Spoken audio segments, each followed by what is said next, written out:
Bismillahirrahmanirrahim. Assalamualaikum warahmatullahi wabarakatuh. Ini merupakan bahagian ketiga bagi bab komunikasi dalam organisasi.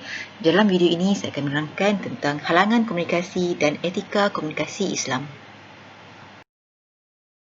Halangan komunikasi berkesan. Halangan komunikasi berkesan ini adalah antara unsur-unsur penting dalam proses komunikasi.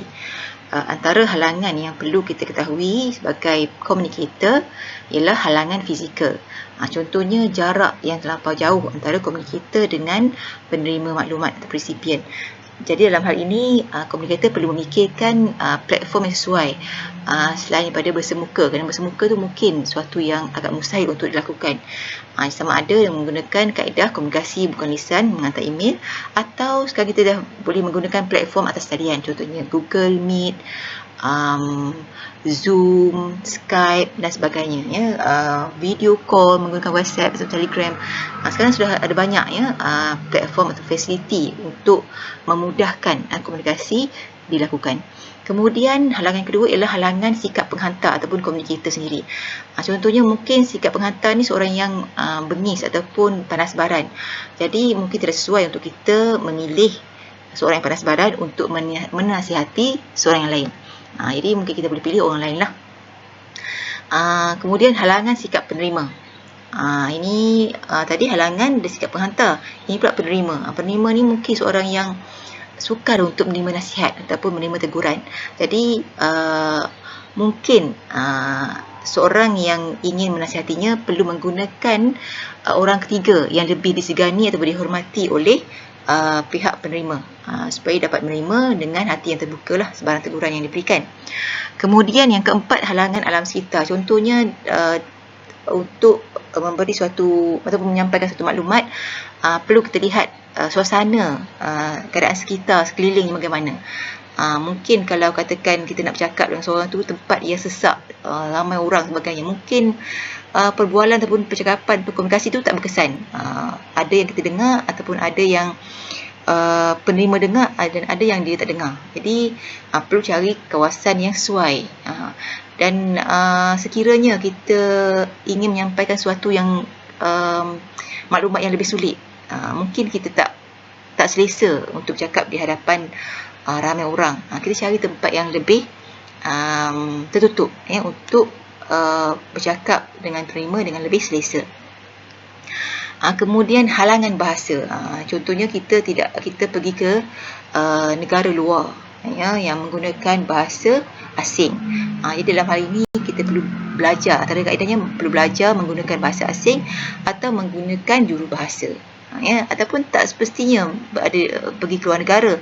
Kadang-kadang dalam negara pun kan kita tak pandai menggunakan bahasa Inggeris atau bahasa Arab ataupun bahasa Perancis sebagainya. Atau kita cuba berkomunikasi dengan orang kelainan upaya yang tak mampu mendengar. Jadi kita perlu menggunakan bahasa isyarat, dan sekiranya kita tidak mengetahui cara menggunakan bahasa isyarat, kita perlu bantuan orang yang boleh menggunakan bahasa isyarat untuk menyampaikan komunikasi maklumat, mesej kepada orang kelainan upaya tadi. Itu cara untuk mengatasi halangan tadi. Etika komunikasi Islam. Sebenarnya tidak jauh beza etika komunikasi Islam dengan konvensional. Biasanya yang membezakannya adalah dari segi adab, kemudian cara untuk kita mengendalikan komunikasi tersebut, supaya tidak bercanggah dengan syarak. Yang selebihnya adalah sama dengan konvensional. Okey, antara etikanya ialah pertama, bercakap bila perlu. Kita tidak digalakkan untuk bercakap perkara yang tidak berfaedah. Pastikan apa yang kita sampaikan, apa yang kita lontarkan itu adalah sesuatu yang bermanfaat untuk kita dan juga pendengar. Kemudian yang kedua, tidak menjatuhkan air muka seseorang. Bila kita bercakap, kita cuba untuk memastikan kita menjaga maruah si penerima. Sebab kita perlu jaga maruah penerima supaya mesej ataupun tujuan komunikasi itu dapat disampaikan dengan baik. Kalau kita tegur seorang dengan cara menjatuhkan air muka, menjatuhkan maruah seorang, sudah pasti sukar untuk si penerima menerimanya dengan baik. Mungkin dia akan memberontak, membalas dengan kata-kata yang lebih kesat dan sebagainya. Jadi cuba untuk tidak menjatuhkan air muka seseorang apabila berkomunikasi. Yang ketiga, tidak menggunakan bahasa kasar dan juga lucah ketika bercakap ataupun berkomunikasi. Ini adalah antara adab yang perlu dijaga, yang mungkin berbeza dengan konvensional. Kadang-kadang dalam konvensional mereka boleh mengatakan apa juga perkataan asalkan matlamat itu sampai. Tapi dalam Islam, matlamat tidak menghalalkan cara. Kalau kita nak tegur, pastikan tegur dengan cara yang baik dan tidak menggunakan bahasa kasar dan juga lucah. Kemudian menggunakan nama yang disukai oleh penerima.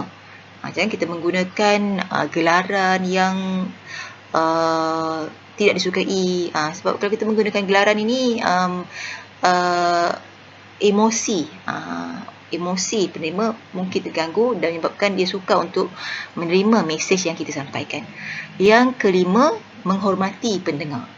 Bila kita berucap, kita menyampaikan satu mesej, kita perlu mendengar keluhan, luahan pendengar. Contohnya kaki tangan bawahan tentang masalah yang mereka hadapi, supaya kita dapat membuat keputusan yang terbaik daripada proses komunikasi tersebut. Dan terakhir sekali, untuk dapat keberkatan daripada Allah setiap kali kita berkomunikasi, contohnya dalam mesyuarat dan sebagainya, atau memberi ucapan, kita mulakan dengan Al-Fatihah dan kita tutup dengan tasbih, kafarah dan surah Al-Asr.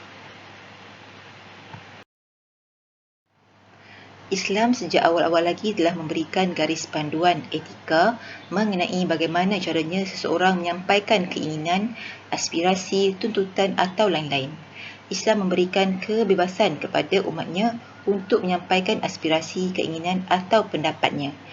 Walau bagaimanapun, ia harus dilakukan dengan mengikut aturan hukum dan etika tertentu agar tercipta suatu kedamaian dan ketenteraman hidup bermasyarakat, berbangsa dan bernegara.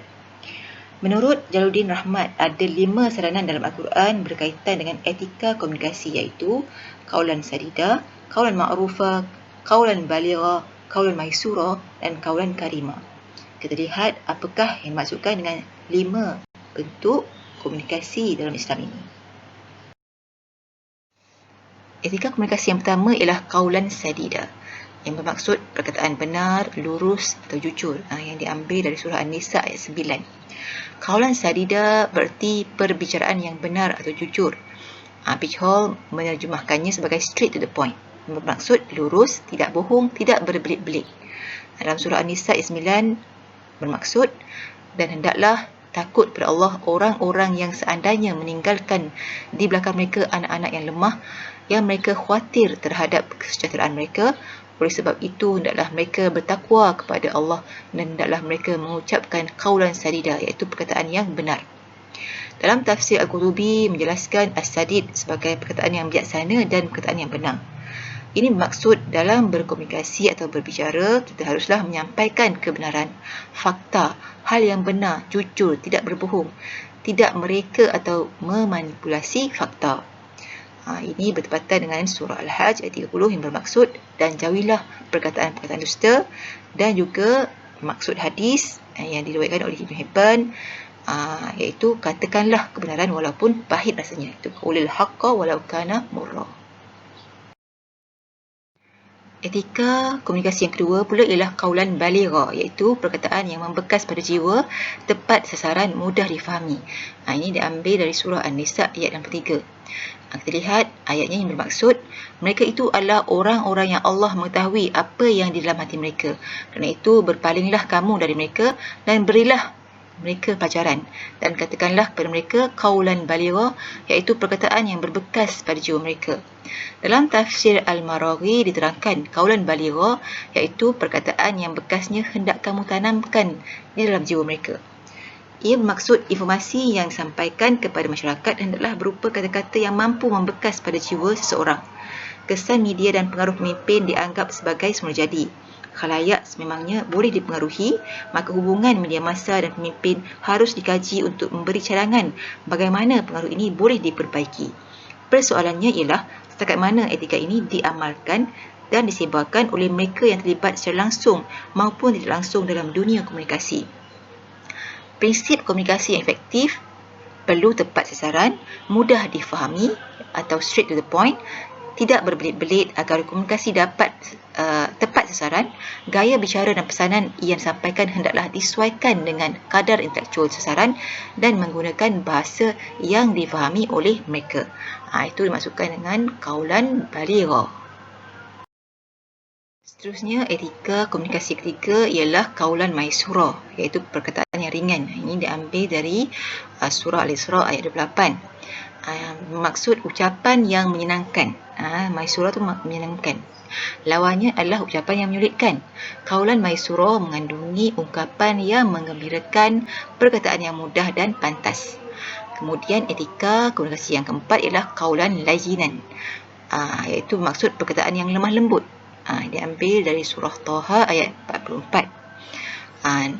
Dengan kata lain, apabila menggunakan kaul layinan, kita perlu menghindari kata-kata kasar dan suara intonasi yang bernada keras dan juga tinggi. Dan etika komunikasi yang terakhir, itu yang kelima, ialah kaulan karimah, yang maksud perkataan yang mulia. Ini diambil dari surah Al-Isra ayat 23. Ia maksud perkataan yang mulia diikuti dengan rasa hormat dan mengagungkan, sedap didengar, lemah lembut. Kaulan karimah juga bermaksud menggunakan kata-kata yang santun, tidak kasar, tidak lucah dan sebagainya. Ini adalah adab dalam berkomunikasi dalam Islam. Sebagai kesimpulan, menjaga keharmonian, perasaan dan hubungan baik sama manusia merupakan tanggungjawab bersama. Oleh itu, untuk menjadi insan yang terbaik, khususnya dalam berkomunikasi, perlulah menjadikan Rasulullah SAW sebagai idola atau ikutan. Ini bertepatan dengan surah Al-Qalam ayat 4 yang berbunyi, A'udzubillahi minasyaitonirrajim wa innaka la'ala khuluqin azim. Yang maksud dan bahawa sesungguhnya engkau mempunyai akhlak yang amat mulia. Pada dasarnya, dalam dunia komunikasi, semua orang mempunyai hak untuk menerima informasi atau berita yang benar, baik dari pemerintah, pejabat, rakyat ataupun yang lainnya. Demikian pula, rakyat berhak untuk menyampaikan informasi, khabar dan berita untuk diketahui oleh khalayak ramai. Walaupun begitu, maklumat tidak boleh merugikan orang lain, baik pribadi maupun kelompok. Berkomunikasi dan menyampaikan informasi yang didasarkan kepada kepentingan umum merupakan satu cara melahirkan masyarakat sejahtera. Oleh itu, apabila seorang ingin menyampaikan aspirasi, tuntutan maupun pengaduan, maka hendaklah dilakukan dengan cara yang baik dan mengambil kira peraturan hukum dan etika.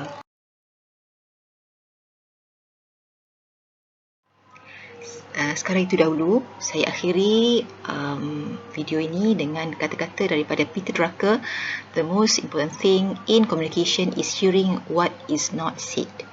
Jadi fikirkan. Sekian, terima kasih.